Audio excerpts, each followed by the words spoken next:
program is of adult nature and may be inappropriate for persons under the age of 18. Monday would... May I... 14 months. You haven't said the A word yet. I can walk with your hand. Let me say something about this. I can understand the concern that these people feel. And I hope if we do nothing else by coming here, I can help them understand that not only do you care, but we care too.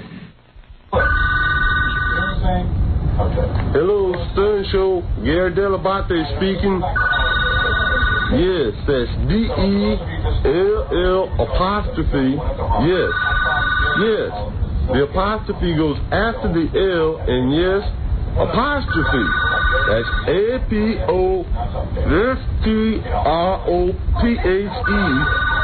Yes, the apostrophe before the A, but then you have to capitalize the A. Right. That's capital A. No, I'll start over. D-E-L-L apostrophe over the L, and then you have to capitalize the A. In small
Hello, I'm Scotty from Star Trek, James Doohan. Captain, I've got to put the ship in auto sail. We must cut back the overzoom and the rear jet propellants. We must raise the oxygen levels, right the ship, and head for smooth air. We must get out our fruit and coffee mugs and sit on our asses. Turn up the control room radio and listen, because once again, it's time for the Howard Stern Show. That's true. You know? Yeah, nothing has changed. Yeah, you got a point there. Like even when we went to Washington, I said, hey, I'm going to go out and get something to eat. I couldn't even get that together. I'm tired, man. It's tiring. I was laughing. I was in the gym yesterday, and I started thinking about what you were saying on the... Well, were you on the air or off? Where you were talking about how it was old age that was catching you. Yep. Creeping in. Son of a gun. You keep fighting it off, but it just keeps creeping in. It sure does. It catches you. Catches you and rips you. Hey, everybody, what's happening, man? Yeah. It's raining here in New York. And boy, is it raining. And boy, is it raining. Oh, my. Yeah, I almost felt water on my head this morning. I had to jump over a moat to get in here. You're not kidding. It was really wet. Hey, they're saying in the paper O.J. screwed up, but who knows? You got to see what the jury thinks. Yeah. It's all up to those wackos. And I hear they're taking another person off the jury today. This jury is just as bad as the last one. White person or a black person? Well, I don't know. Well, you should know. They haven't said yet who it'll be or why. Right. But people can't stay on this jury. Very difficult to stay on a jury.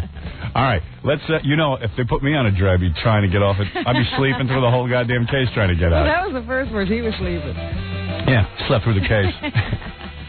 What, you got to listen to make your decision? I already know O.J.'s guilty. Go back through the transcripts anyway. Right. You have to hear it the first time. To get off the jury, I'd kill the juror next to me. Put myself on trial. All right, let's take a break, everybody. We're going to come back and start this show. We're going to crank it up, baby, right after these words. More to come when the Howard Stern Show returns in a moment. 97.1, The Eagle.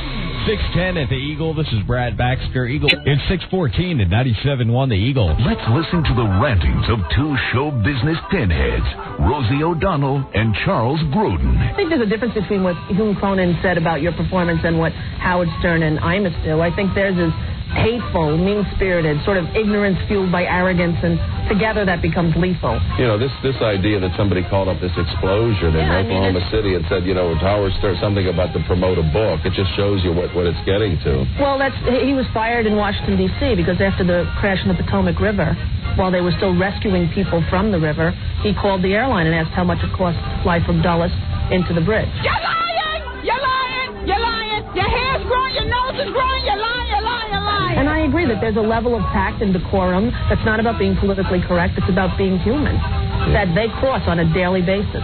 So I'm with you. I will never do their show, just because I don't want to be a party to it, regardless of whether they're, and I encourage my friends, the ones who ask me, should I do the show? I said, don't do the show, regardless of whether or not he's nice to you. Spiritually, it's damaging. So ends another episode of the Fatso and Baldy Show on the Howard Stern Show. Yeah. Ooh, rockin', baby. She asked her friends not to do our show. Of course, she doesn't tell them not to do a Woody Allen movie or, she has selective morality, I call it. Well, she has ragged on Woody Allen. Oh, that's true. Yeah, she has. Yeah, that's true. All right. Let's keep it straight. Yeah, that's true. All right. Okay.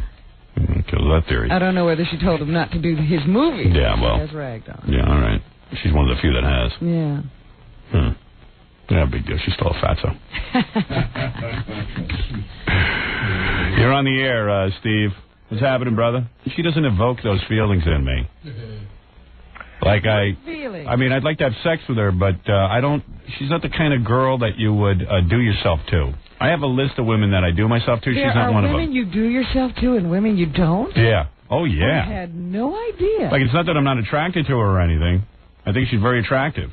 But she's not like, she's not real sexual. Hey, Howard. She's sort of asexual. Howard, I dare you. I triple dog dare you to comment on your Cable Ace conspiracy theory, tough guy. You are such an asswipe. What is this? Why are you back today? No, you know what I mean? Like, Mary's like there's certain girls that, like, don't seem like they... Well, wait a minute. Let me ask. I have to now, to figure this out for myself. Yeah, sure. Can you do it to Kathy Lee? No. Okay, so now I understand what you're saying. Yeah. So it's that pristine kind of asexual, non-sexual. Yeah. You like them, and you want to do them, but you can't do it to them. Yeah, no, it's not that stereo going around in my head. That's what I'm saying. You can't do that to them. Yeah, I've actually tried to do it to her, and I don't get anything. I mean, it's just there's something innocent there. There's something pure. I don't know. No, it would be the full commitment. You would have to be married. I'd have to be married to get her, and she'd have all kind of religious hang-ups, and she's real Catholic. And she'd be very, she wouldn't be willing to do crazy wild things. Yeah, and then when you finally do get to bed, like, maybe nothing will happen. Like, you'll just be doing all the work. It'd be hard work. Yeah. And then there were broads that You really think that I'm married? No, I do. That's the way I look at it. Oh, that's very funny. I can imagine putting in 2 or 3 hours... Just to get a kiss. And just, no, like 2 or 3 hours doing her, but her hands never, like, touching me. Right.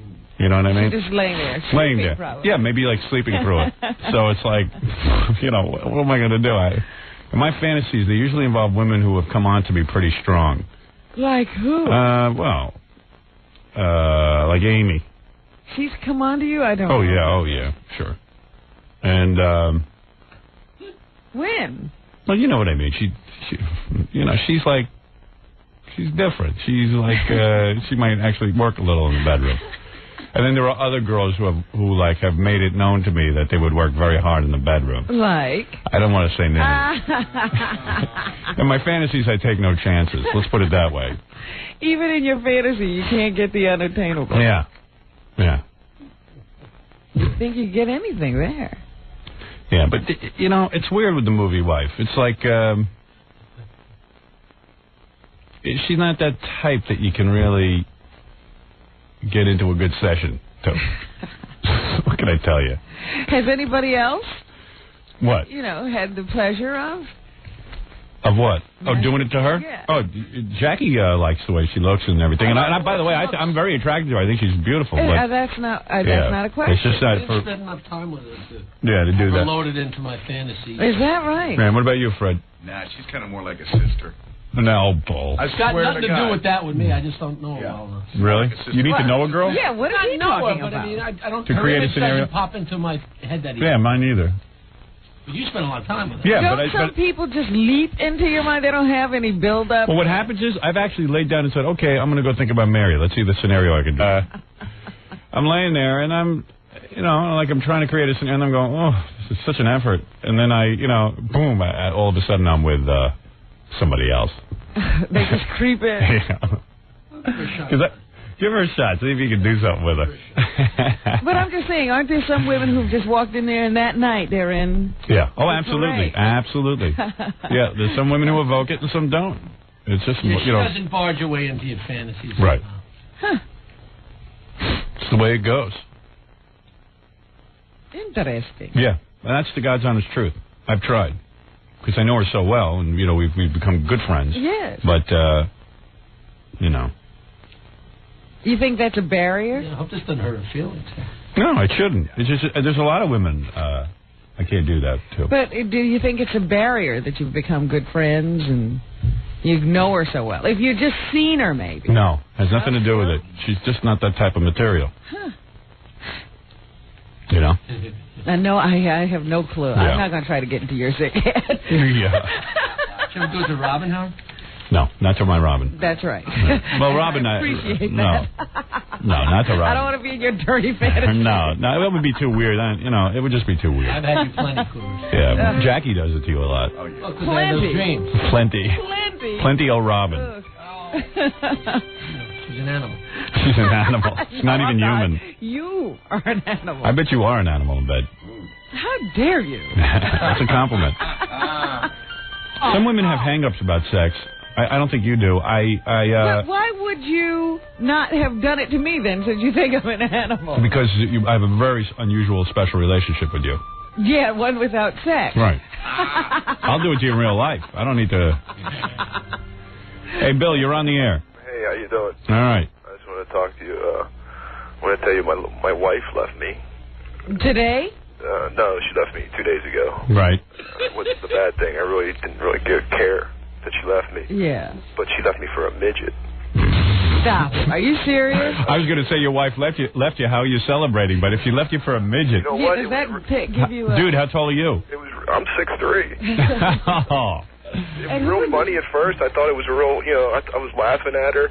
But now when I think about it, she left me for a midget. Is that really true, or are you just saying No, it? it is true. Oh, man. Like, how big was he? He was like, I don't know the exact size, but he couldn't be over 4 foot. Wow.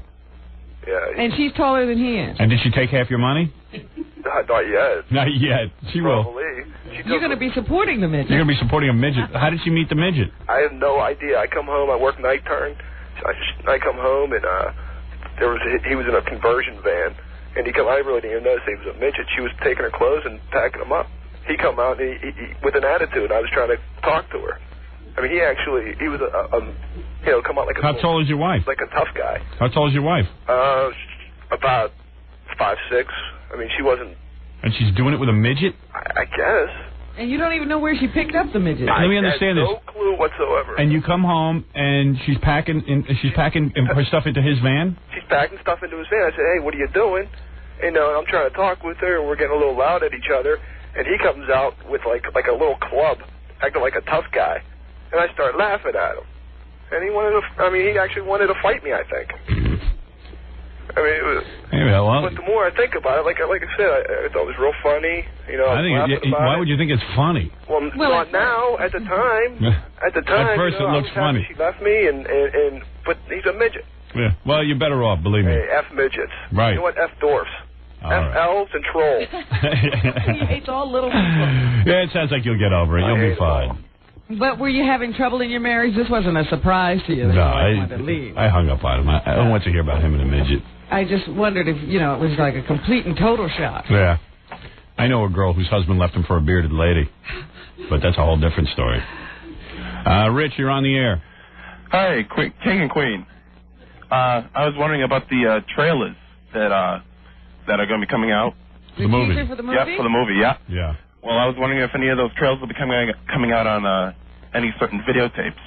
Oh, yeah. Well, that's funny you bring that up. I called the guy from Paramount who's in charge of promotion. Yeah. And I said to him, I see sometimes on these movies that come out on videotape, they got a little commercial there for the movie. Forthcoming movies that are going into theaters, sure. And everyone tells me, oh, don't worry, yeah, that'll all happen. They got it all covered. Yeah, they say that, and I wonder. I hope they do. And I've been trying to get an answer when this... Well, this is weird. I said, when is our trailer or teaser? This is a teaser. It's not the trailer that we have coming out. I said, when is ours coming out? Because I want to go see it. I want to go see it up on a big screen. Sure. Somewhere with an audience. So I know it's supposed to come out Thanksgiving weekend, which is this coming weekend. So then someone says to me, see, I get different information from other people. Someone says to me, it's like crazy. They go, well, it's got to be attached to a Paramount film. So I said, well, why didn't they put it up with Star Trek? Star Trek just made $30 million. That means tons of it. That's what I was going to ask you. I was going to ask if the teaser has to be with the same company that's doing your movie. Yeah, it's got to be attached to a Paramount film. I've always wondered about that. Yeah, that's how that works. So, although I think I've been to movie theaters and seen trailers where they show trailers for other movie studios. That's what I'm trying to figure out here, because I know I've seen... Well, I asked Lynn Bloom that. Might be a distribution thing. Yeah, well, I asked Lenny Bloom, who's a writer. He wouldn't really know. He just gives me answers. Yeah. So I should have asked the guy Arthur from Paramount if in fact that's the truth. And Arthur's sending me a whole bunch of research and stuff, because I was asking him stuff about how the trailer tested and all that, and tested very well. But I like to see all this stuff. I like to go through it myself and learn about it. So as far as I know, the trailer's supposed to be out for Thanksgiving weekend, but why? It's coming out. Yeah, so why not attach it to Star Trek Now? A lot more people are going to go see that. Can you do that? I don't know. I don't know anything. You know what? I get on the phone, I ask a million questions, and I get sidetracked. You know me. I forget stuff, and oh, man. So I'd go see Star Trek again just to see that. Yeah, right. Yeah, that actually would help Star Trek. Yeah. If it comes on either videotape sale, I'd buy the videotape just the teaser or the trailer. Yeah, and it's real weird because they're busy working on the Beavis and Butthead is Paramount also. Is it? Yeah, so they're busy working on that, and it's like, I'm like, I don't care about Beavis and Butthead. I just want to hear about my movie. When does that open? Christmas. Christmas. December 20th, I think. That's coming up real quick, so they got to get people in line for that. Yeah. So, you know, it's like, I have this one movie to worry about. They have 50 movies to worry about. I don't care about the other 50. I just care about my movie. I really don't care about Beavis and Butthead. Of course. You know. Well, Private Parts is just going to blow away any other movie that comes out next year. Yeah, well, I just want to make sure that people who don't get the radio show, like in Kansas, who aren't as aware of us, I'm making sure that all the promotional dollars go to those people. Yeah. That's where I want it to go. So it's like I got a whole agenda going. And I'm busy on the phone every minute with this stuff. But these guys from Paramount seem to know what they're doing. I mean, I'm pretty impressed with them. Well, Paramount's been around for a while. Yeah, but things can slip through the cracks and people stop caring. They don't give as much attention to some things as they do to others. Yeah. But I just know the business. Yeah, I just want to make sure they pay attention to me. Because, like, they're always quick to go, well, we just did 30 million Star Trek. We handled that one, and this is what we did in our marketing. And I go, well, wait a second. Back up. Let's go over a couple. Let's talk about a few of the movies, like, Kids in the Hall and stuff that didn't exactly do any business. Kids in the Hall. Well, whatever. You picked the other Paramount movies that didn't do so good. I said, don't point to the ones that won. Point to the ones that lost and tell me why. Star Trek, come on, it's got a built-in audience. Yeah, right. You can't do much wrong there. Those drones go to every one of them. Yeah, right. Those are all losers. They go to conventions to see, like, Sulu. Really? Now they're having Star Trek Babylon 5 conventions. Oh, no. Because a lot of Trekkies are into Babylon 5. You mean they have separate ones? Yeah, they're having one in Jersey, I hear. And but you can see how they get to show up in Jersey. On Babylon 5, there's this character. He hardly gets any screen time. His name is Veer, and he's this little fat guy. He's like the last character you'd want to go see. Right. But that's who's going to show up in Jersey. Veer is showing up in Jersey. I was actually thinking to go watch it just to laugh. Veer, and I mean, what the hell would he do?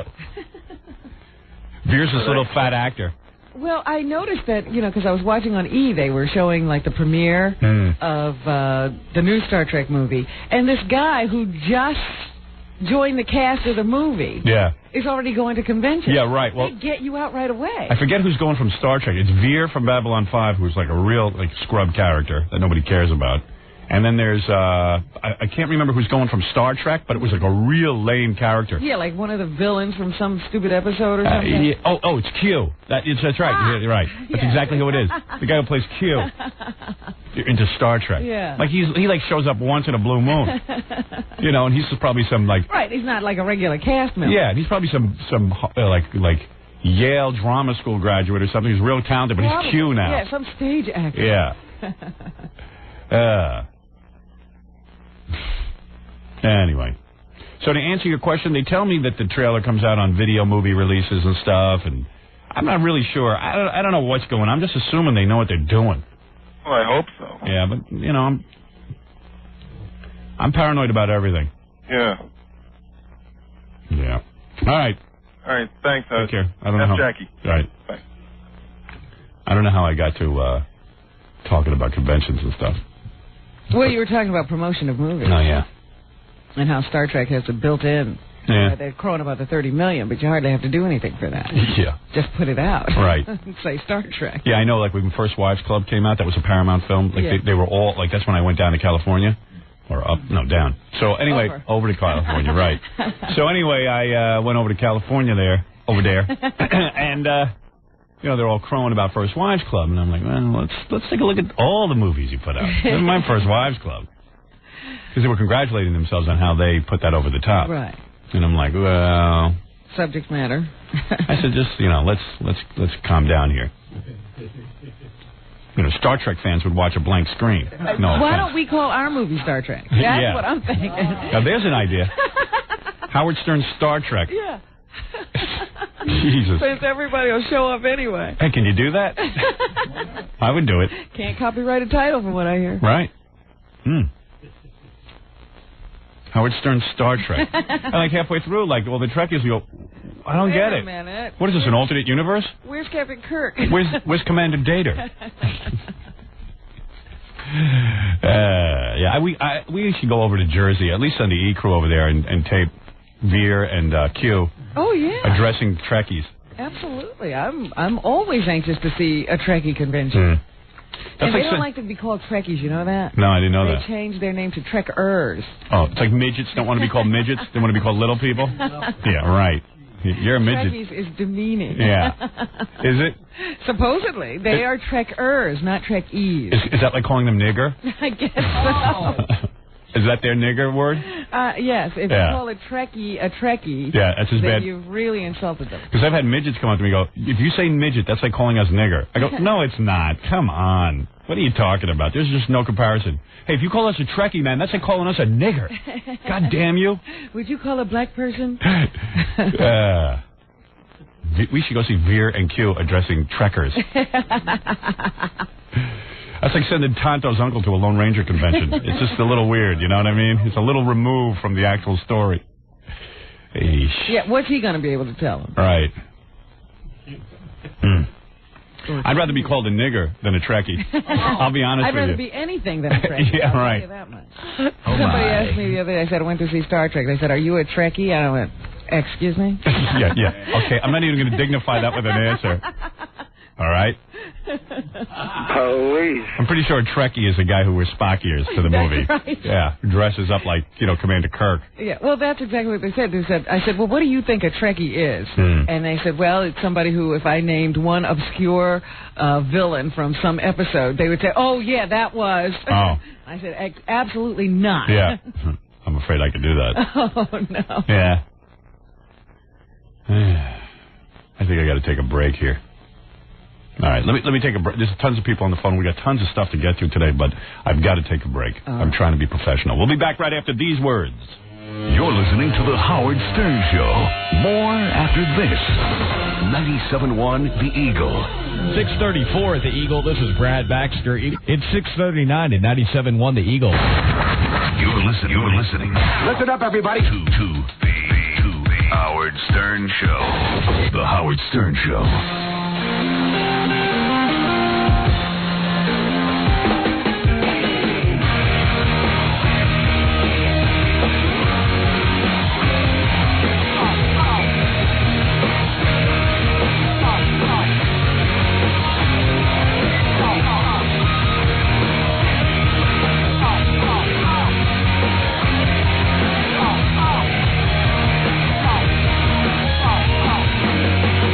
Through, I like this. What is that? Sheer. Sheer? That's very nice. It's funny, I was sitting at home yesterday listening to Jeff Gold, the president of Warner Brothers Records. Is he the president or the vice president? I don't know what the hell he is. He told me he's the president, but on his stationery, so some kind of vice president there. I don't know what he is. Well, would he be sending out vice presidential stationery? I don't know. I don't know what's going on here. Anyway, everyone's a president. You know what I'm saying? So he sends me a... for the soundtrack album to the movie, you got to pick some new artists. I want to discover a few people. So he sent me a band, on a CD, and I'm listening to it. It sounded pretty good.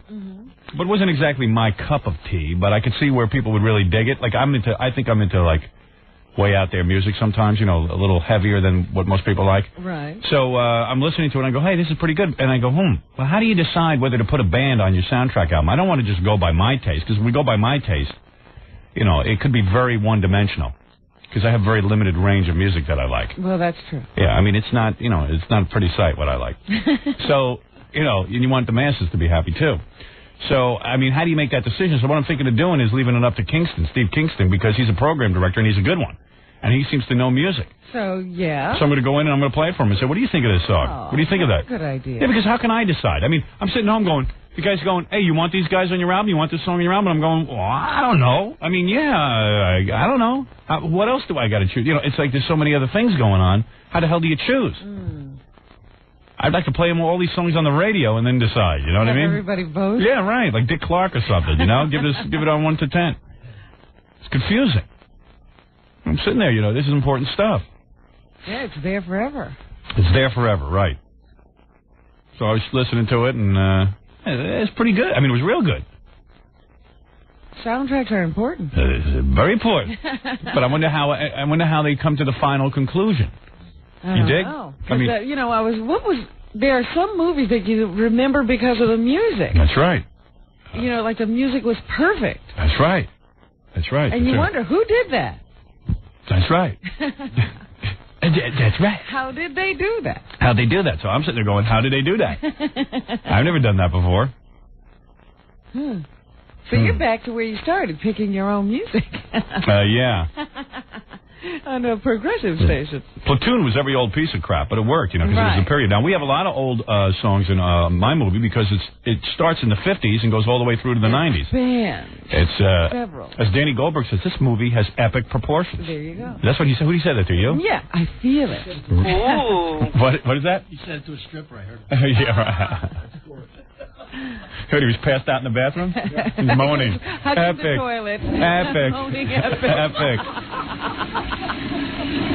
Hey, who knows?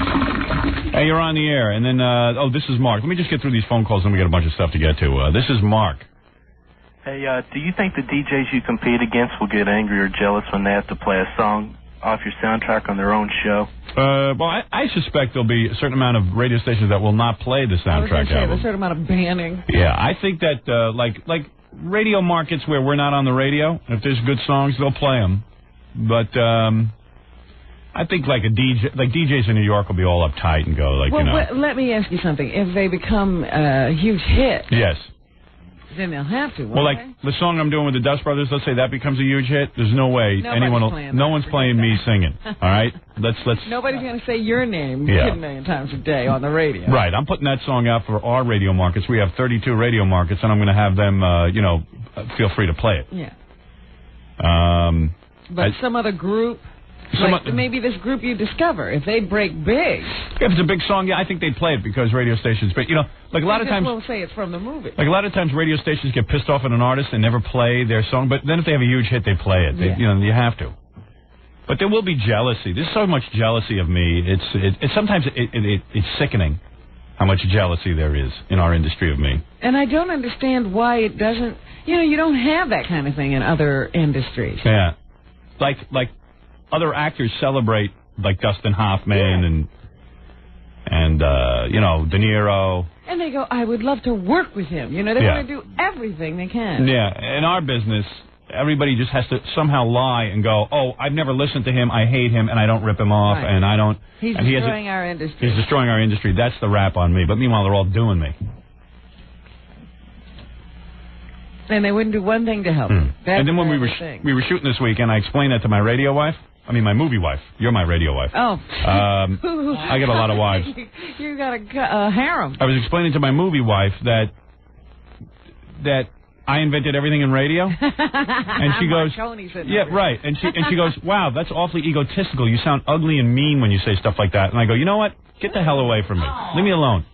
How you don't know did you say it? I said, I've fought my entire you don't know, you punk. You don't know anything. I've fought you kid. I've fought my entire goddamn career against boring radio. The whole goddamn industry was homogenized. You don't even realize how important I am in this industry. You're playing my movie wife, and you don't know that I'm important. Still don't get it. Yeah, and it really pissed me off. It ticked me off. Yeah. Still in my head. That's not true. What? That's true. She called you ugly and mean. Yeah, ugly and mean. That must have made your day. Yeah, right. That made my day. Oh, people seem to get to know me and then take pot shots. For you. Yeah, she is good for me. Boy, oh boy. Yeah. Good for the head. Good for the ego. Keep you humble. Yeah. That's all right. What were you saying? I can't imagine. No, I said I was getting ticked off about people in my industry. You know me, I'm always ticked off. So she don't says, even know people in this yeah, so industry. she said I'm negative and that that's awfully pompous and egotistical. There's some people in radio. She goes, there are some people in radio who are doing their own thing and doing. I said who? Maybe Casey Kasem, Rick Dees. We'll give Casey that. He's definitely doing something, but I don't know what it is. I said, you're listening to a bunch of Howard Stern imitators and thinking they're doing something that they invented? I don't know. Then she goes, oh, that's awfully egotistical. And I was just like, why am I arguing? It's supposed to be my day off. Why are you justifying yourself to her? Yeah, I would have slapped her hard, but she could probably beat me up. Yeah, she could beat me up. I don't know, man. That's the way I feel. I really believe what I'm saying. I just know what was going on radio. I know it. Yeah. I certainly know it. I was there. I know. And all these, you know what it is? It's that we don't recognize them. What do you mean? Like we don't go to any place where other radio people I know. are, and we don't, like if somebody says there's another radio person in the room, I run. Yeah. I'll leave. Right. I will not be introduced to another radio person. If there was somebody good, I'd go meet him, but there's nobody good. They all suck. And they're all horrible people. They're just awful people. They They're are. not the kind of people you want to hang out with. They almost seem like lowlives. In fact, they seem like lowlives. Either they're low lives or they have something wrong with them. Yeah, right. There's a deformity. There's a lot of fat guys in radio. There's tons of fat guys. I've noticed that. Or, they're that, the kid in school that nobody, he was a nice kid, but nobody wanted to be with him because there was something wrong with his personality, like socially he was kind of stupid and inept.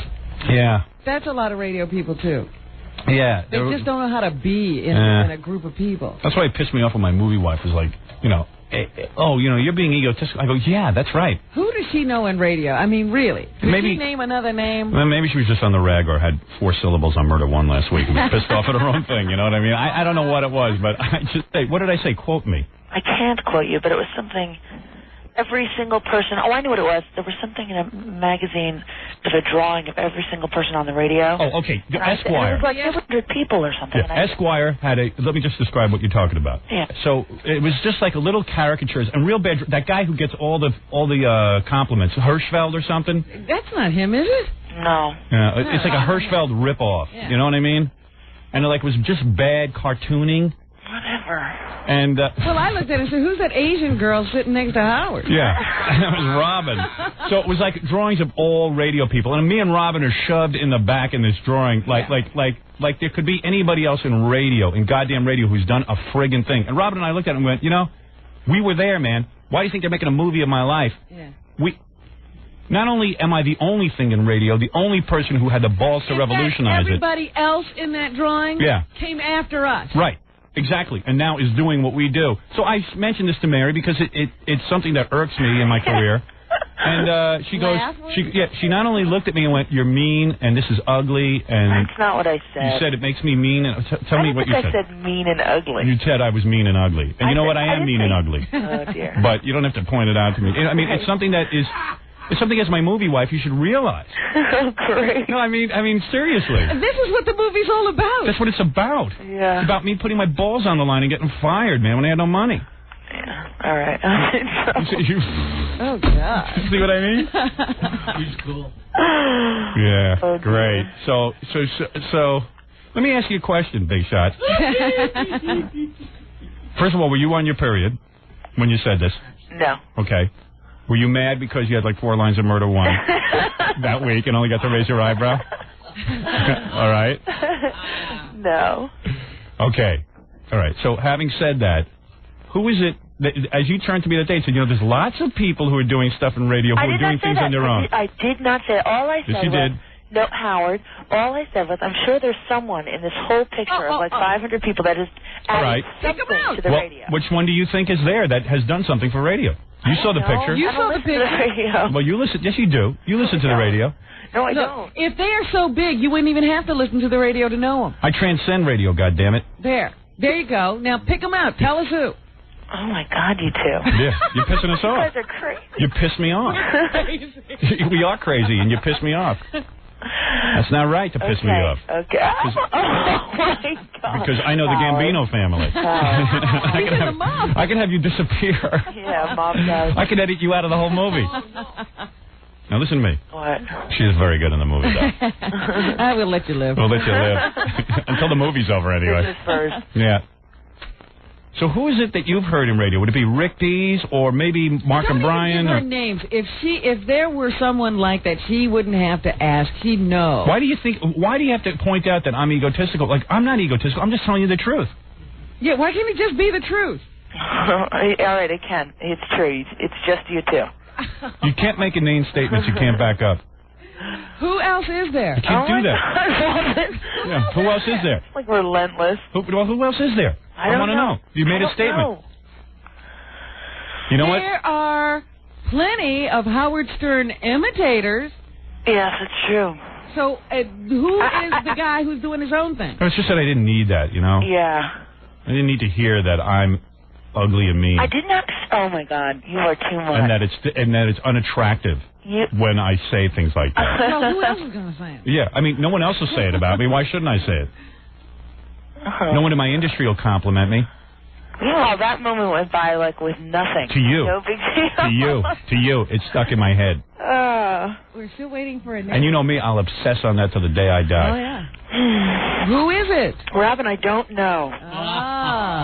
My theory is she had to attack me because there's so much sexual tension in the room that she she's just... in love and she's trying. Yeah, exactly. It had to come out in some form. Right. So it came out in anger. She's like the little boy in second grade who pulls your braid. Yeah. Right. Because he doesn't know what else to do. Well, she was punching me all weekend and, like, spitballs at me. Really? Yeah. It was just like a whole thing. You know, and I just don't have the time for that kind of nonsense. If you want to have sex, have sex. You don't take it out in punching. Yes, don't right? show it in some other way. If you need to have some goddamn sex, come to me like an adult and tell me you need it, and I'll give it to you. If you don't, you want to mess around. Don't attack his career. Yeah, don't attack my career. Take your anger out on someone else. Right, boys? Right, Robin? That's right. Be grown up and have sex. Right. Be grown up about it. Oh, man. Christ, everybody attacks me. Even the people you love. I'm a goddamn revolutionary. I'm a seer. People just a visionary. A visionary. Thank you. and people goof on that. You know. They weren't there. They don't know what it was like. Right. She's young. Oh. She doesn't understand radio history. Have you seen this whole movie? You should go back and watch. You know what? You're the first person who should see. She hasn't seen the movie. She hasn't. I don't know if she read the script. You should go back and read the script so you know who I am. She only read her parts. Right. Do you know how we fought? Nobody did this, and nobody wanted it done. Yeah. Oh my God. You should apologize. Please. Oh, my God. Apologize to me. I'm sorry. Thank you. That's all I wanted to hear. It's only you two. Oh. No one's done anything. Oh. Well, name the person who has. I'm not being sarcastic. All right, so name the person who has done something. Howard, I can't. That's right, you can't, because no one has done anything. I just said that. You know what people did on the radio before us? They spun records. Yeah, that was real creative. Here's the Beatles. Oh, no, it was Cousin Brucey. He called himself Cousin Brucey and went, here's the Beatles. That's what he did. They gave themselves goofy names. Yeah. Yeah, you know, I think that's probably all true. All I was saying was I just don't know if it's necessary for Howard, when he's just sitting, say, with me, looking at a magazine, needs to say something like... Wait, what was it a magazine of? Yeah, well, and then she goes, oh, look at this. I said, oh, look, there are you two. And I don't know if it's... And I go, that's not me. It's just with me. He doesn't need to say... He doesn't need to say... Well, I was commenting, okay, it came out. It was an honest emotion. I was like, I know, but it was something... That picture pisses us off. Yeah. Yeah, it pissed me off. All right. That's how you feel when, Murder One, they give you 2 lines for the week. Yeah, suppose they left out your credit. Right. How would you feel? All right. Okay. And there. And that too. Right. Well, she's a Larry King fan. Oh, my God, I'm not. And she used to lay in her bed at night, she told me, as a little girl, and fantasize what it'd be like to be with Larry King. That Larry King one day proposes to her? She had a mad crush on him. Him and Arthur Godfrey. I don't know. Thank you, ladies and gentlemen. Next thing you know, you'll tell me she watches Tom Snyder. No. She does. She's like his biggest fan. Well, I'm like obsessed. Yeah. She digs his teeth and hair. Yeah. I just like my color teenies like everyone else. Right. Man. Well, actually, to tell you the truth about me, you don't know me very well, but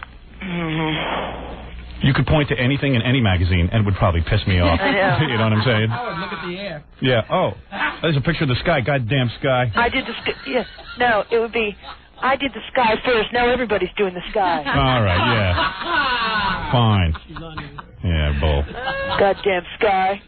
There was sky before me. Well, I don't know. I still say it's valid in radio. Yeah. No, I'm not talking to her anymore. I'm cutting you off. I've decided only to be around people who are positive. I've learned that on Oprah. No room for negativity. Yourself. Yeah, well, I might be my own worst enemy. What a miserable existence. Can't receive credit even from, your co-star. Yeah, I mean, the person you put in a movie doesn't notice that you're something special. I didn't, Robin. Look at you stirring it up. Well, it's true. I noticed he's something special.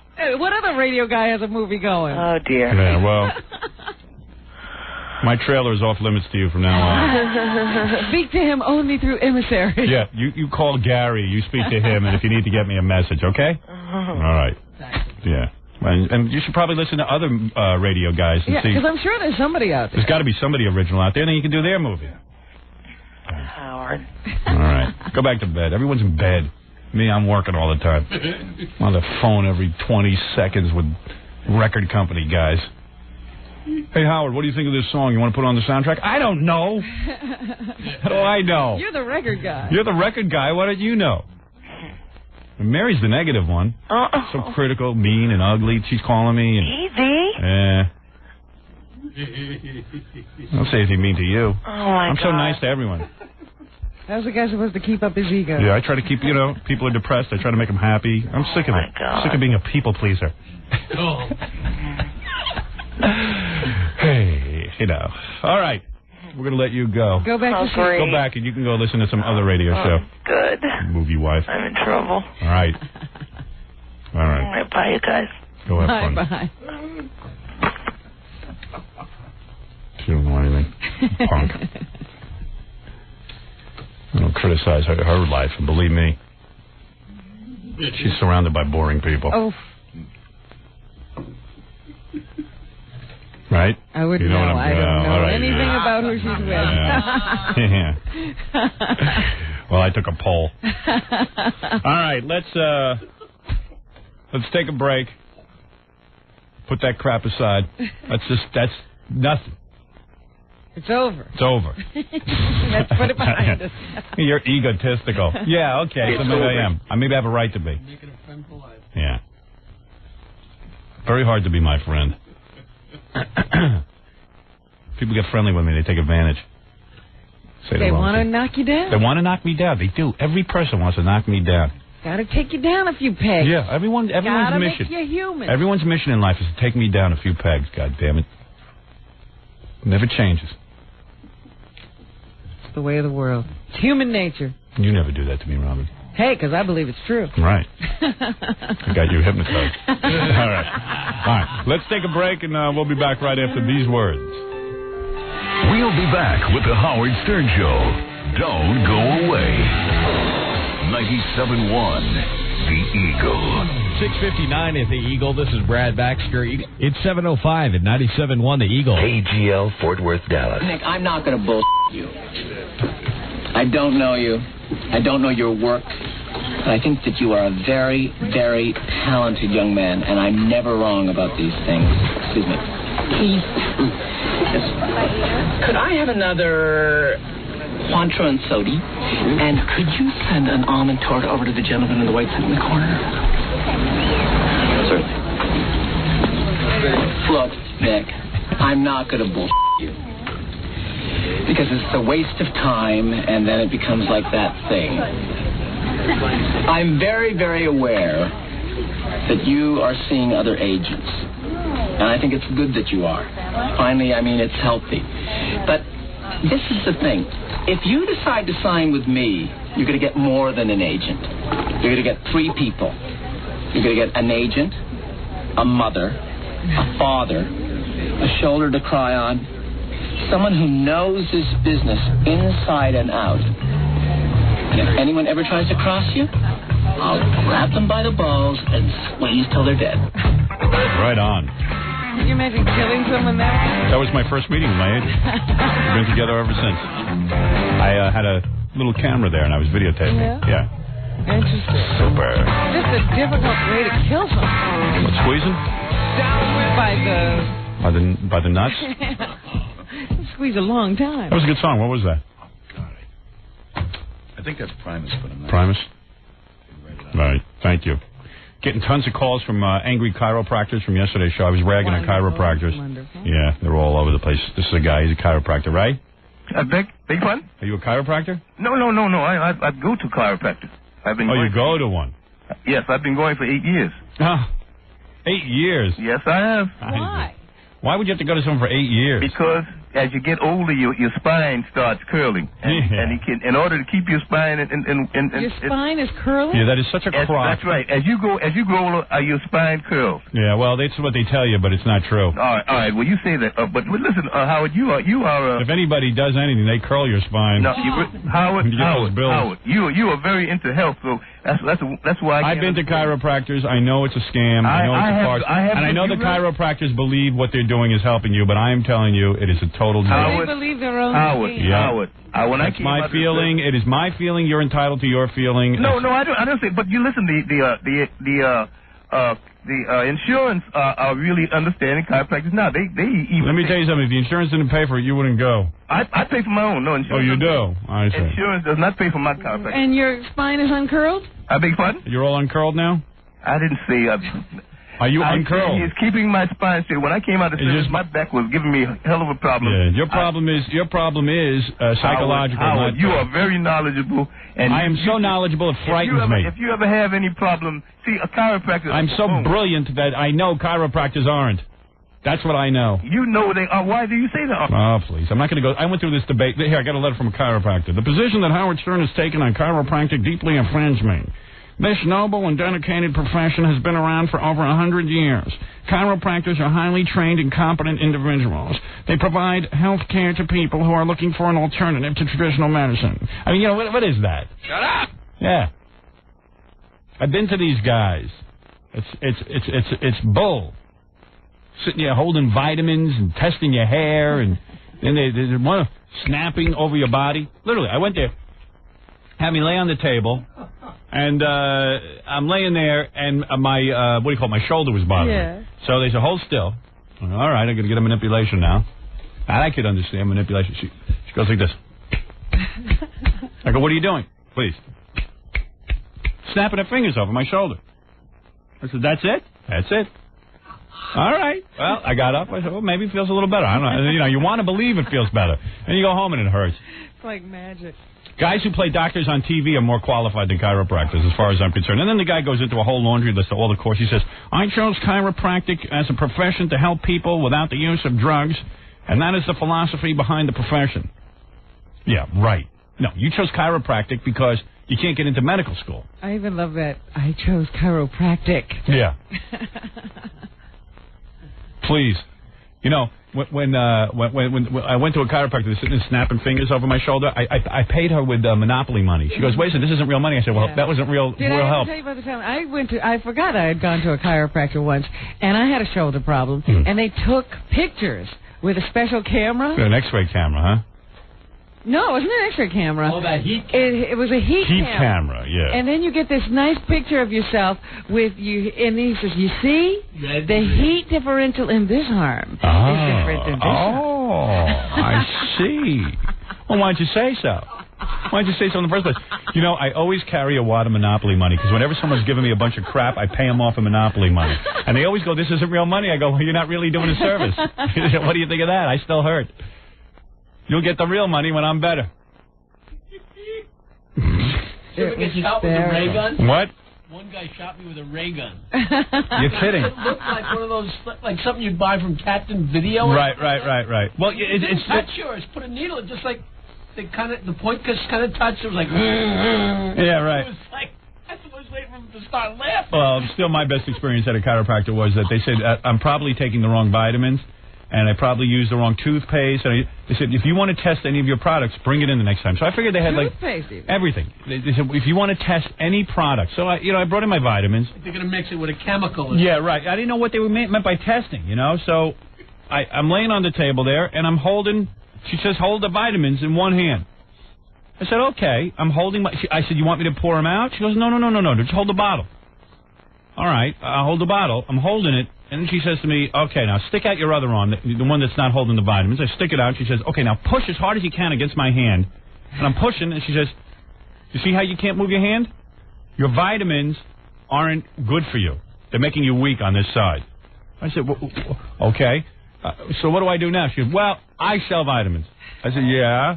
Let me see how they test. Okay, because some people, they don't do well with them. All right. Give me the jar of vitamins, unopened, of course, because why should you want to open them if I ain't going to buy them? And I put it in my hand. She puts the vitamins in my hand, and I hold my hand out, the other hand. Mm-hmm. And she says, now push against my hand. I push her hand. She hardly holds it. I knock her whole goddamn hand over. She goes, do you see the power, the strength in your hand from just holding these vitamins? I swear on my life. I swear on my life. Now, here's the difference. Why wouldn't you swallow the vitamin to see if it made you stronger? Please. So I'm sitting there, I'm going, holy cow. Holy cow. That's when I whipped out the Monopoly money. Didn't you now, think you were on Candid Camera? Please. Yeah, where's the hidden camera? And my wife will go to someone and do that. My wife will go, wow. And buy out and spend all the goddamn money I work for all day. That's what makes me nuts. Became a whole princess. Buys into the occult. I said, what's with you? Are you smart? You got a brain in your head? Do you know how to analyze the situation here? What am I married to? Am I married to a third world wife? Use your brain. I'm working my ass off here. These vitamins are over $100. They are very expensive. See, I don't need you on vitamins. I don't need you so damn healthy. Healthier you are, the more miserable you can make me because you got all this strength to yell at me. Got a headache. I was listening to my wife. Her family's coming in for Thanksgiving. Oh, so you're punishing her now? So she went out and got theater tickets.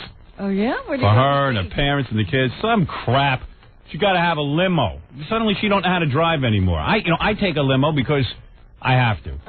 I'm very, very important. You know what I mean? I wish they'd close down the goddamn airport so our whole family could get in.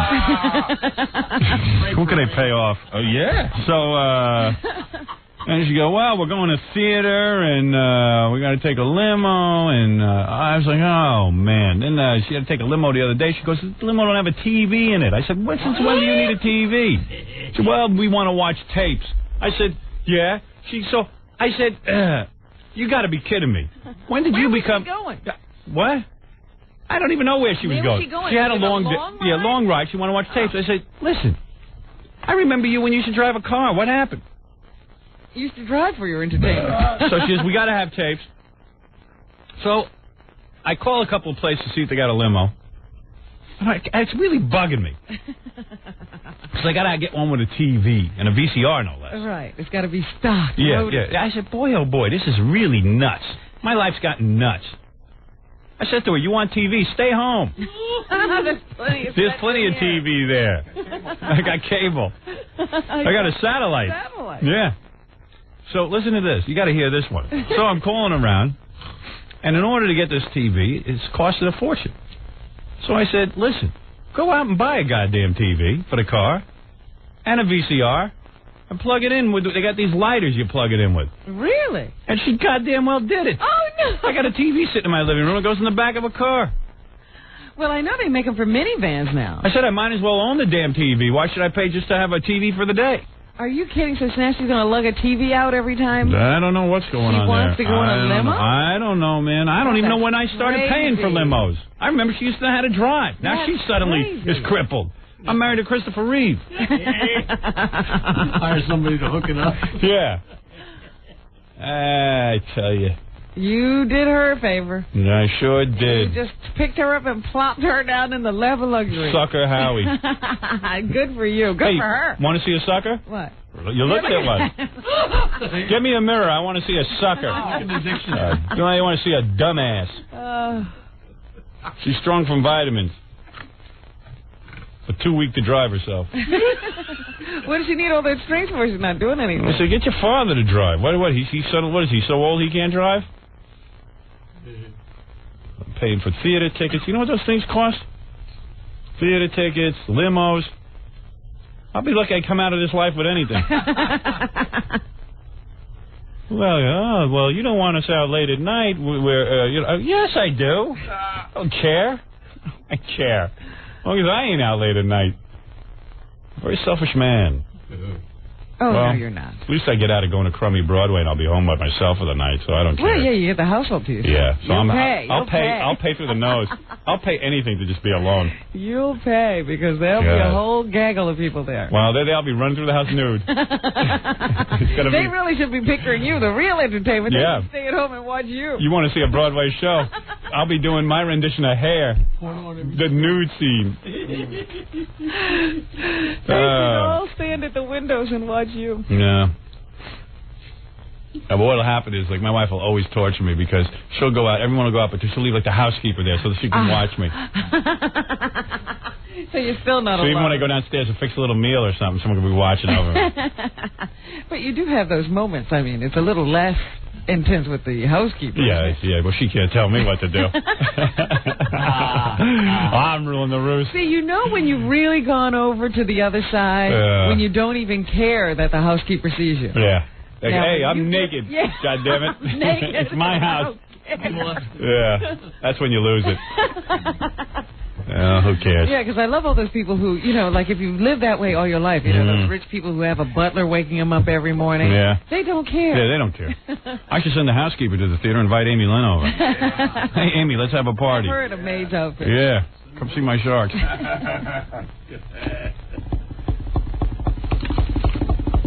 I got that record. We can play that mystery theme thing. Oh, yeah? Yeah, The we'll- TV themes? Yeah, we'll do that in a couple of minutes. All right. Also, Brad Cobb is calling in, that guy who wrote that crummy column about me. shocked. Yeah, he's. I'll give him this. He's willing to call in. A couple of balls on it. Yeah, he's got a little balls. But I'm gonna rip him a new set of balls when he gets on the phone. That's later on in the Maybe 8 o'clock he can hour. defend himself. Yeah, we'll see. Old Howie's gonna have to do a little jousting. You're on the air. Howard, when your movie comes out, you going to go on that Fat Pig Rosie O'Donnell show? Oh, please. Look, I got news for you. I'll tell you something about me. I'd go on any show to promote my movie. I would go on Rosie O'Donnell's show, but I'll tell you something. She's so fat and so insecure, she couldn't stand to have me on her show. She'll make you look... You know what? I'm so sick of television that is boring and so and no risk taking and safe and everyone's smiling at each other. Oh, I'm a big fan of yours. I'm a big fan of yours. Kiss me and Tucker's around. My big fan of yours. Big fan of you. How can you be a big fan of everybody? Anyone who comes on the show, you're a big fan of? Look. I don't think that's in the cards. Okay. Good. All right. That's Sergeant Pecker. Right. He would rather not see you on Rosie O'Donnell? I would like to see me on Rosie O'Donnell to see what happens. It just seems to me he would rather not. But I would do it. I would absolutely do it. I would do Regis and not? Kathy Lee. I would do all the shows. Larry King. I would do any of them. I'm already booked on a bunch of shows, but I would do these shows. Mm-hmm. If you're willing to sit there and be a little bit intelligent and not be such a Pollyanna kiss ass, sure, I'll do it. Crying out loud. I'll do OJ's talk show. I don't care. Does he have one? OJ's getting a talk show? Soon. As soon as his legal problems are over. Why not? He's going to spin off that court TV thing Yeah. into a TV show. Yeah, variety show, yes. He's going to do like the Ed Sullivan You concept. know what he really ought to start I a would school love for to. guys who want to get out of the crimes they have committed. That's what he who want to beat the rap. Or just a show where all his guests have beaten the rap. You know what I mean? It's a bunch of guys who've all like kind of gotten off. Yeah, or people who would come to him and say, look, OJ, here's what I did. Yeah, How right. do I get out of it? What's my alibi? Well, when they question you about your bloody hands, you say you don't know how they got bloody. Yeah. I don't know. I have no explanation. OJ, I raped 2 broads, but I ran away for a while, but I don't know. They bring me into court. What do I say? Say you didn't do it. I don't recall.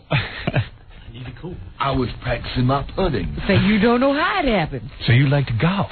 I was walking my dog. Say you were on the phone to Paula Barbieri. Let's see what alibi we haven't used in a long time. You went to McDonald's. Yes. There you go. With Keto. Your houseboy. You don't have a houseboy? We'll get you one. Say you accidentally got in the Bronco and was trying to flee the country. Say that was somebody else's disguise. Excuse me? It was somebody else's passport. All right. I wouldn't have those ugly shoes. Right. Damon, you're on the air. Hi, Howard. I was just wondering, how do you get paid for doing a movie? I don't know how much you made. How you get paid? Well, that's a good question. I'm still trying to figure that out. Because I actually haven't been paid Have you? No. I don't know if I am have not, either. Well, I would assume you. I mean, I don't know if you physically got. I mean, you've worked out a deal where you get paid. Yeah. But I don't know if I've been paid. Yeah, I don't think I've gotten paid. I got some money when Hollywood bought my book to make it to a movie, but I wouldn't say that it was mind-blowing money. And ever since then, nothing. What is mind-blowing money to you anymore? We have to check with you. Well, believe me, I'm not. You know, despite what you read, I'm not all that wealthy. Oh, Polly. I'm still bitching about limo bills, so you know I'm not. I think that's just a throwback. No, I'm telling you. I'm telling you. I'm telling you. That stuff you read in the papers about me is just not true. Really? It is not. I'm sorry to hear that. Yeah, I'm sorry, too. Hoping it was true. I'm trying to become a wealthy man, so I don't have to do this crummy business. Why do you think I'm still here? Why did I sign for another 5 years? If I had enough money to retire, I would have. I would have. Of course I would have. I hate it. I thought you were doing this for loving. No, I hate it. You think I want to be in a room with Jackie all day? Please. All that negativity? I could have sworn you just couldn't give it up. It's draining. It's draining. Now that's sad. Yeah. It made me very sad. You think I like my health being bad all the time? It's stupid. Well, if you make enough money, you should be out. What am I, Rupert Murdoch? I have to rule the world? I think so. Yeah. That's what I thought. You were working on a dynasty. No dynasty, You're please. just out to prove that you're the best and you can continue to do this for as long as you want. No, you know what it is, Rob? I have plenty of money. I just need to be with Fred. There you go. There you go. I knew there was a reason. I had to have an excuse to see Fred every day. It would look funny if you were just with Fred. Yeah, if I just went around to his house and hung out with him. They think you're queer. Right. I'm no queer. That's right. But and then in order for one of these movies to make money, like, you know, I'm even like looking at Hollywood. You got these films now that cost $50, $60, $70 million. Yeah. They swear to me that what happens is that first they have to recoup their $70 million. Sure. Okay. But are you counting the advertising and promotion budget? No. I mean, in fact, that's another outlet. That's at least another $30 million. Yeah. This is not a lie. You're talking. I don't understand the film industry at all and how they make money. Let's say a film costs $100 million. Like you know, whatever. Like one of those Arnold Schwarzenegger films. Or Space Jam or something. You know, whatever it is. So they make $50 million in 2 weeks. That $50 million, $25 million goes to the theater operator. 50 cents of every dollar. And the other $25 million goes to the studio. So if a film has made $50 million, the people who put up the money made $25 million so far. Now, 25 is a lot of money. But if you put out 50 or 100, that's nothing. It's nothing. I mean, you got to still make up 75 just to break even. It is the biggest crapshoot I have ever seen. I've ever seen it. I mean, it's just unbelievable. You will get paid. I don't know. The first $25 million of my movie goes to Danny Goldberg's hotel bills. Oh. I'm telling you. You should see what goes on when they make these movies with the food and the hotels and the first class. Everybody had to move here. All the actors fly first class. I mean, there's a whole deal that goes on. But you know, forget that bit. The director was living here. Yeah. The producer was living here. And they had to put everyone up. The cinematographer was living here. The goddamn cinematographer was living here. It's true. Yeah. My makeup guy, his wife and him lived here, and they had to move him from Los Angeles. Yeah. I mean, this is what costs money. The actual movie's worth about 30 cents. It's getting everybody involved, and it's an amazing process. You know, even when I see these movies where, you know, I got to admit, I was reading this Barbra Streisand thing, and believe me, I could give a rat's ass about Barbra Streisand. She's completely off the wall, and I can't stand her.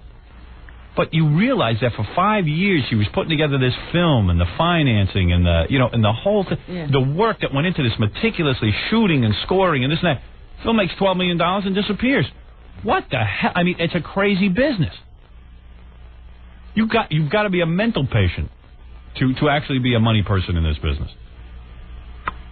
But lots of people want to do it. Oh, please. It is our industry. America makes the greatest films, but I don't understand the financing. I swear to you, I don't understand it. It's the weirdest industry. The fact that the theater operator gets 50 cents of every dollar seems incredible to me. I still don't believe it. But then why do you think all of the major companies went into owning theaters? Yeah, but I don't know. I think it's a scam they're pulling. I don't know. There's got to be something weird going on, because I don't believe anybody would put up $100 million to make 50 cents on the dollar. I don't believe it. I don't believe it. I don't believe it. But they gotta make money. Look at them keep building things and they keep shooting movies. I know. There's money there. Somewhere. I know I won't see any. It's like panning for gold. Yeah. I know I just never see anything. I never get the big payday. Well, that accounting they do is really creative. Yeah. Really creative. Yeah. Yeah. Because no film ever made any money. I know. To the accountant. Howard, are you worried about some of the movie theaters boycotting your movie? No. Why would they boycott it? It's a private movie theater. The movie isn't a porno movie. Well, they did your book. Yeah, but the bookstores didn't boycott it. No, they did. Bookstores? Well, no. Like those chains like... Department store. Yeah. That's different. Yeah. But the people in the book business didn't. Yeah. I hadn't considered that, but I can't imagine they'd be doing that. But you know what? That would only help the movie. Yeah, how is it going to help if nobody can see? Well, I'll show it at my house. I'll just have people line up. Multiplex at your house. You know what I'll do? I'll build my own goddamn theater and let everyone come to it.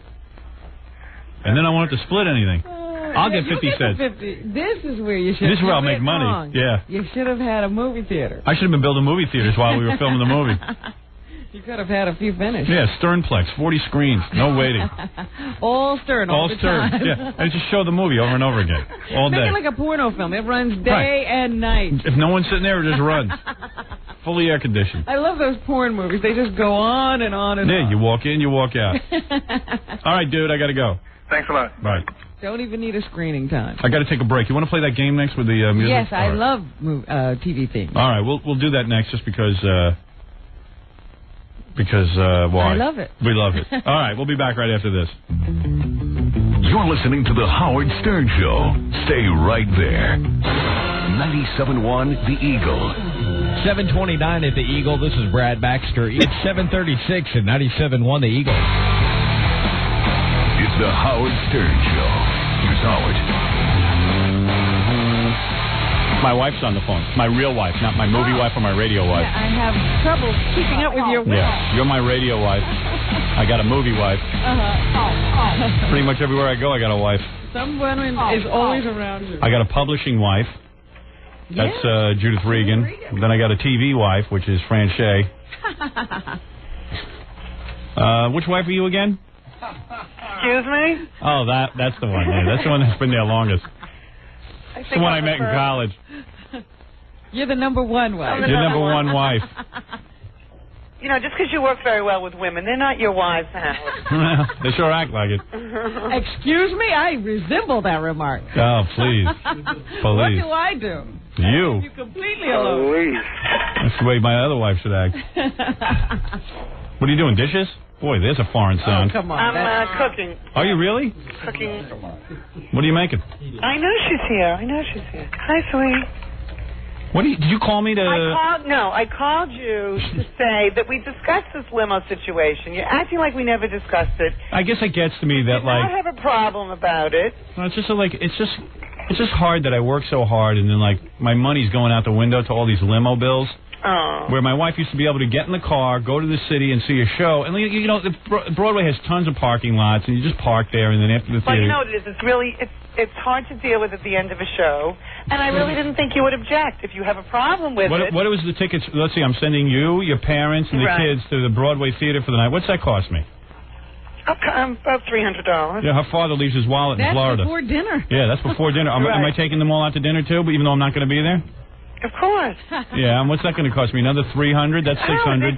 And the limo will cost me another $300. So that's a grand for the night. And I don't get any enjoyment out of it. Oh, yes, you do. You said you'd be home alone. Right. Oh, that's right. I get to be alone. It only cost you $1,000. I'll get to rent the movie and watch it and be alone. Well, this is a very special night. Yeah, sure. Her father leaves his wallet in Florida. No, that's not true. Sucker Howie, man. Howie pays. I tell you, it's good. You have taught me to be very generous and very caring. Yeah, well, I shouldn't have been such a good teacher. No, but I mean, once in a while, my wife and I used to go out, and I would get a limo, of course, for the night. It's a special night and all that. But now every night's a special night with my wife. It's not. Whenever she goes to the city now, it's a limo. She just goes to get her hair done. It's a limo. That's right. Yeah. Yeah. Oh, that's good. It's good. I work hard. Why not? Thank you. Why not? Why not? Well, if you really have a problem, we can discuss it, but Well- I really don't think you have a problem. Well, listen, it's your money, too. So, That's right. what can I tell you? I know. Go ahead, have a party. I know you don't have a problem. Mm-hmm. Tell me something, and tell me the truth, because you've always been honest with me. Do you actually toss money out the window as you zoom down the highway? I picture you throwing dollar bills out. My poor father has arthritis of the wallet. Yes. Yeah, they're trying to... It's very hard to open, to unbend. Yeah. You can't pull any money out of it. Very hard. Yeah, very hard to reach back there. No, they're very, very generous. Yes, they are. They are. They sure are. No, this is a special night, and... What's so special about it? I don't know what's special about it. No, it was like an anniversary gift. From who? From my parents. Oh, who even knew that? Like, why do I have to celebrate your parents' anniversary? Wow. I mean, seriously, why do I have to pay to finance that? It's his anniversary. Let him take his wife out. They had a reason. There was a good reason. It's our parents' anniversary. Oh, man, really, I do have a problem with all of this. All right, I'm sorry. I'm sorry you have a problem with I do have a problem with All right, it. so we'll discuss it. I'm sure we will. I'm sure I'll win that argument, too. What's very funny to me is you have a problem with we'll discuss it. Yeah, but listen, I don't want to discuss ugly. it. Yeah, I don't want to discuss it. Talk about ugly. That conversation. Robin, how do you deal with the problem? You discuss it. All right. We actually... No, I just say there's a problem. That's why and you're not married, Robin. That's right. I could never have those discussions. All right. You say that like it's a punishment to her. You're right. You ever see those marriage things where it says what somebody says and then what it really means? We'll Right. discuss it. Translates to she'll tell you what's going to happen. Right. I'll tell you why it's going to happen. Yeah. Limo's going to be there. Well, I just know that I'll be having a Well, nice... listen, we appreciate everything. And it's your family. You say all the right things. I don't feel like those people are my family. I really don't. I feel So like your children? I feel like my parents are my family, my children are my family, my wife's my family. But I don't feel like those other two people that are related to you are my family. Those in-laws? Yeah, I really don't. All right. Well, they're my family. Think of it that way. Well, okay. Okay, what are you making for breakfast? Scrambled eggs. Wow, I haven't seen that in a long time. She does that for the kids. Never make me a Take breakfast. a video of that. Yeah. Film this, Deborah. Actually want scrambled eggs? The other day I was sick. I'm laying in bed and I'm like, and I said, my wife goes, you should really just eat like. Ashley's a terror. What? Ashley screams all day. She screams all day. What did you say? Tell Ashley not to scream when I'm on the air. I know, she's interrupting. Right. What's her problem? She doesn't want eggs? She doesn't want eggs. Yeah. She wants toast. You know what you do? You make these kids something. They say they want eggs. You make them, and then you give them the eggs. They change their mind. Yeah. Hey, give her the eggs again. Let everyone hear her scream. You can have all the eggs.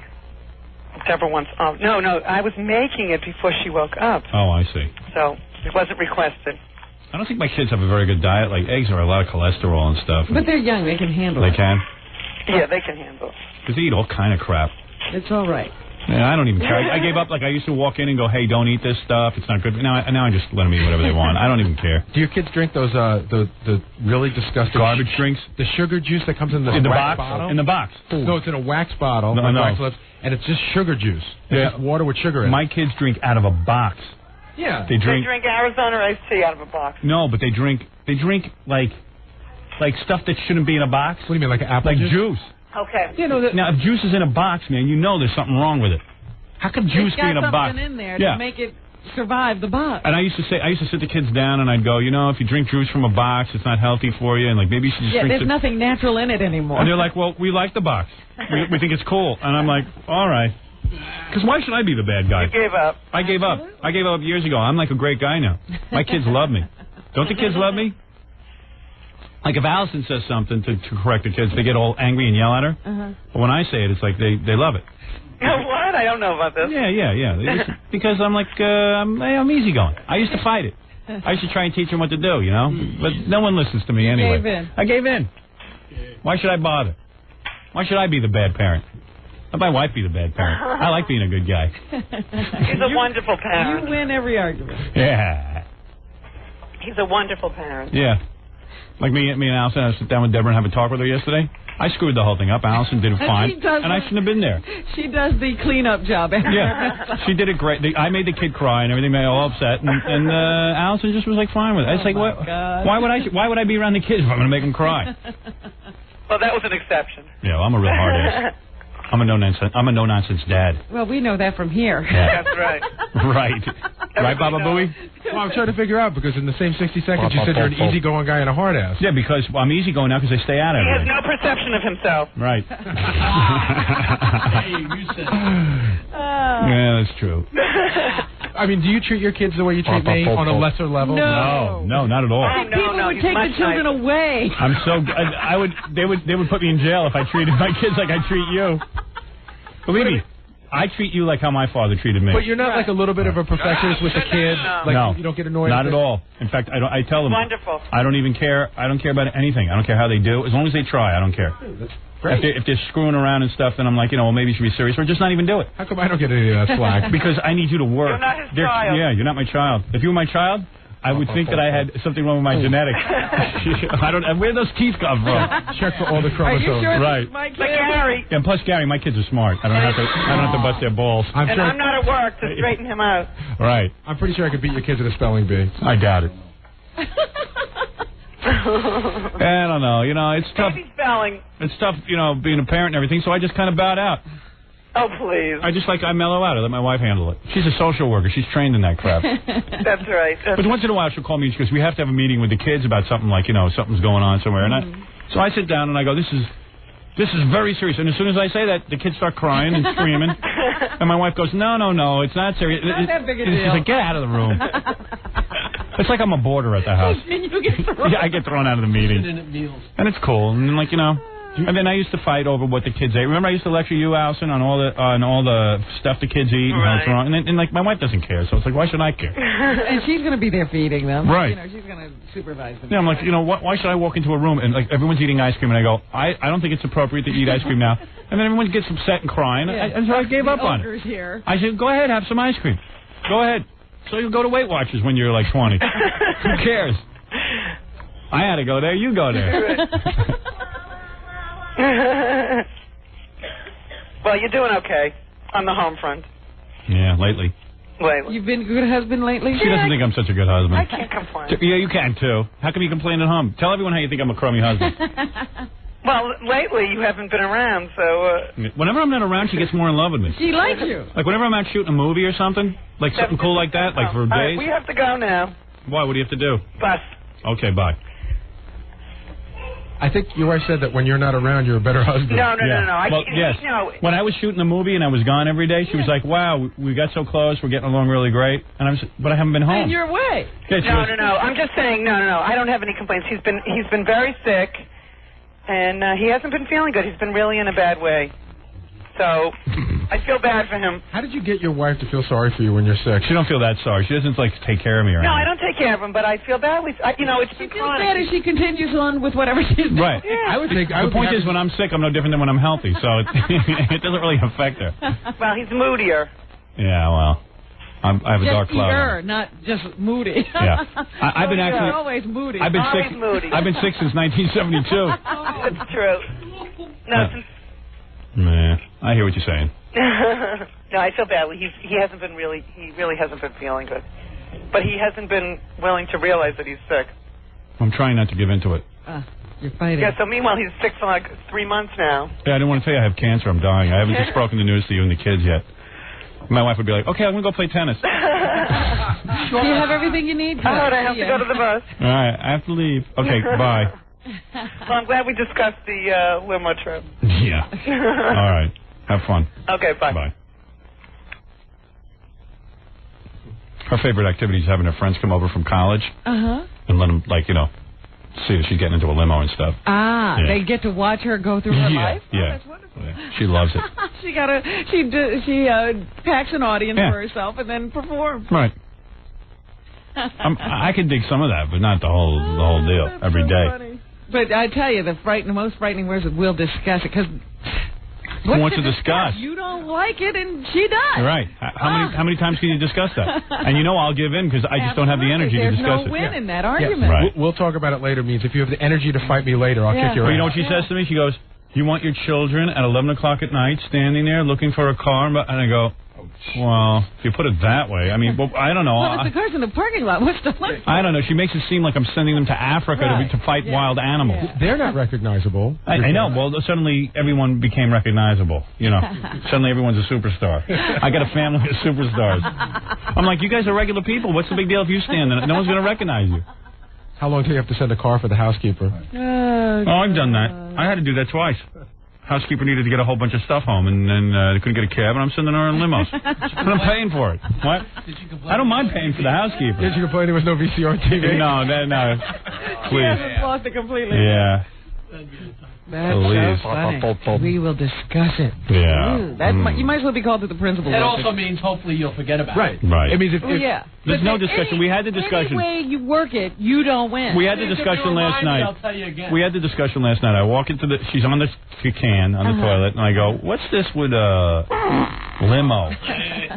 And she goes, "What?" She goes, "What's this with a limo?" What do you mean, what limo? I go, "Wednesday night." Oh, well, you don't want us. And I went, I don't care. Wait, everyone's now in limo land? I mean, this thing's costing me a lot of money. I mean, what is it, unlimited funds? Yeah, I mean, what is this? Do me a favor, wipe and get in here. I want to discuss this. So I went, and then she laid the whole thing on about the kids, and I was just like, you know what? So you get guilted into... Yeah, and then I go, well, okay. Capitulating. I guess you're a rich woman or something. I said, I don't feel that rich that I could be springing for limos every 15 seconds here. All right? You better start putting them in the budget. Yeah.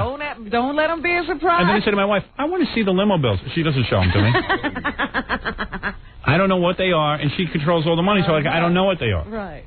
And then the other day I said to her, I got to go shoot the movie for the weekend. I need some cash. I don't have time to go to the bank. I go, well, I don't know how to go to a bank. I need my money. You wouldn't be able to get your money. Yeah, I go, they don't even know me at the bank. I said, I need my money. You got to go to the bank. I sent her out, must be about 11 o'clock at night. I said, just get in the car and get me my goddamn money. Because I got to go out and I got to pay people and all kinds of stuff. Yeah. All I know is I go out to shoot a movie. It costs me thousands of dollars. I'm tipping, I'm this, I'm that. I don't know. So she went out and got me some cash, and it was like, it was like getting water out of a rock. She goes, how much do you want? I don't know. She thinks of you as her family. I know. She's very generous with her family. Yeah, I know. More generous with her family. She goes, how much cash do you need? I go, give me $1,000. She goes, what? What are you spending it on? Some bank machines won't even give you that. Yeah, well, I don't know. You can get it. She got it somehow. I said, yeah, I want to have enough cash that, like, when I come home, I still have some more cash. And I want to spread... You're not totally tapped. I want to feel like I have some cash in my pocket. I see a lot of... I see Neil. Neil doesn't have a pot to piss in, but he's always got like a $1,000 in his pocket. And he's always got cash. I said, I don't even have any cash. What is this? I'm begging. I didn't know I'm paying for her parents' anniversary. What? I don't even get my own parents an anniversary gift. Well, you've been lax. Evidently. Why would I get her parents an anniversary gift, for Christ's sake? But they're making me so happy? I mean, really? Now. Yeah, they created her. It makes your wife happy, so it should make you happy. It doesn't, though. It doesn't make you happy? No. It doesn't make me happy when my wife's happy. It doesn't. I'm being honest. Did you hear how he said that? It doesn't make me happy. If it makes you away. He's a grown at this point. He's totally beaten. I've been indoctrinated. Man, have you? Are you happy when your wife's happy? Just pull the chip out of my head. All right. No, are you happy when your wife's happy? Like, does that make you happy? I'm happy when my wife's happy, only because she's not unhappy. You alone. Right. Yeah. Right. Yeah. I don't know. Because she's not unhappy, which means she's not bothering me about it. If she's happy, she's cool and she's just doing her own thing. Yeah. Every day I come home, my wife's unhappy about something that I've done, either on the radio or elsewhere. You can't do anything, something right in every sector. You always messed up somewhere. Yeah. Then my wife started lecturing me. She says the other day, I heard you on the air saying you really put your tongue in your movie wife's throat. I said, I didn't do that. I was just being a big shot. I said, I didn't do anything. I guess you didn't discuss that with either of your wives. No. Man. There's some situation you got yourself into. I tell you. I really envy you. Well, wait till the movie comes out. My wife goes to the premiere and sees me making out with my movie wife. How's that going to be? Trouble. Yeah, and you're going to have a discussion. I know, and you want to know something? I'm just going to pack my bags and leave. You're going to have to discuss this later. Oh, God. I know I'm going to have a whole huge discussion when the movie comes out. And I'm not going to have that discussion. I'm not going to entertain it. I'm a goddamn actor. Yeah, right. You got to get with it. While you're on the movie set. Yeah. I got to go home. I said, how am I supposed to be in a marriage when I'm not kissing my wife? What kind of movie is that? What am I, Tim Allen? I need a drink. No wonder you want drugs. You're right.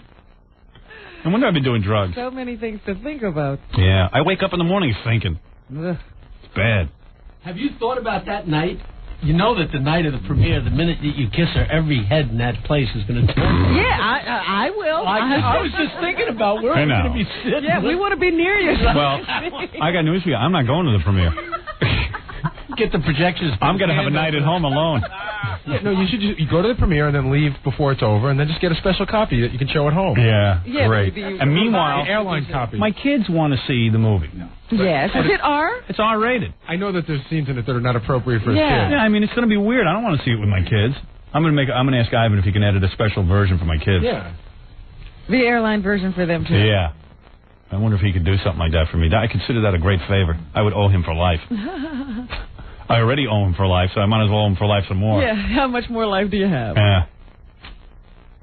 So that's going to be. I said that's going to be one of the most interesting things. Watching Allison watch the movie. Yeah, we should have an e-camera on you again. I said to her, look, I said, I have to kiss the woman, and it had to look real. Betty insisted. So did you talk to her after love scenes? Who? Allison. No, I never even told her. You show her the script? You didn't tell her when they were happening? I told her no. I said we really didn't have to. I said we didn't really kiss. Shook hands. Every day was just like every time I'm with my wife romantically, we shake hands. When you came home, no, we're like the two gay guys on Melrose Place. We just hug. Yeah. Well, then she's going to be shocked. Yeah, you got to kiss. What do you think? I like kissing that movie wife? It sucks. Sucked. The whole theater I hate it. Dancing and celebrating, and you and your wife are going to be fine. Yeah, right. It's going to be the worst. Well, they'll look like everybody else. It's going to suck.